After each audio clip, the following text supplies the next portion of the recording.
Well, today is Friday, so it would make sense that we'd be working on a main line today. We're at IKEA in Sunrise, and we're going to be fixing this main line. It is broken right there on the 90. I'll show you. There's the nice little crack right there. And we're going to have to cut the 2-inch pipe there, and the 1.5 or 2-inch, I can't see it yet, there.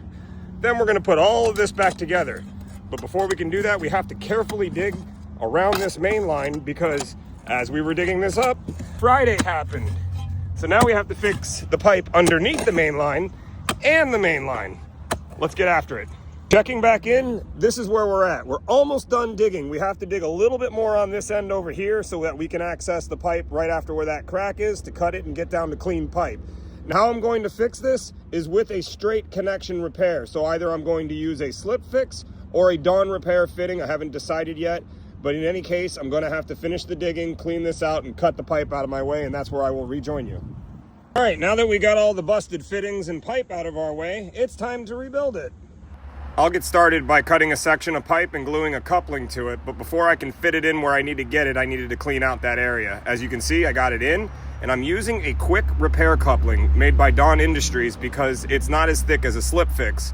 It's a little bit thinner, so it fits in that tight spot a little bit easier.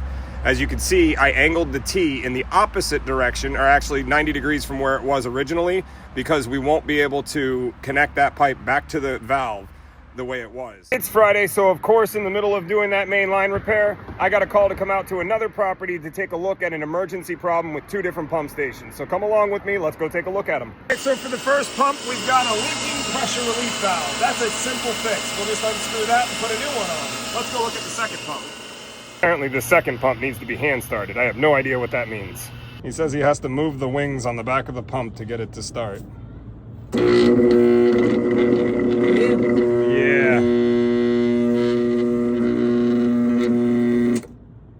Oh, tripped the breaker. That's because the motor is seizing. The bearings are probably shot in that motor.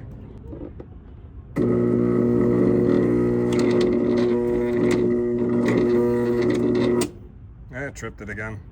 It turns out that last pump is totally done. Pushing that fan on the back of the pump doesn't work anymore. They're going to need a new 7.5 horsepower pump, and the union is leaking on the discharge because just after that union is a slip fix. So every time the pump turns on, the slip fix expands, and when it turns off, it contracts, and eventually the union just before it failed. So they need to replumb the discharge and they need a new pump.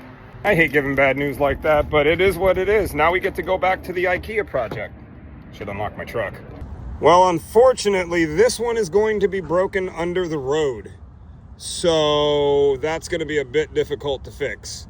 We'll open it up a little bit more so we can get a better look at it.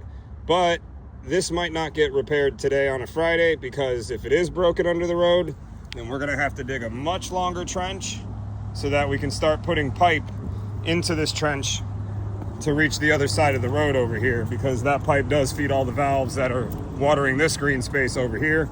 We'll have to dig on this side of the road to find the pipe on this side so that we can reconnect it. That is what we're gonna have to do. Man, I wish I had an excavator. And that was my Friday. Thanks for joining me. I'll see you guys on Monday.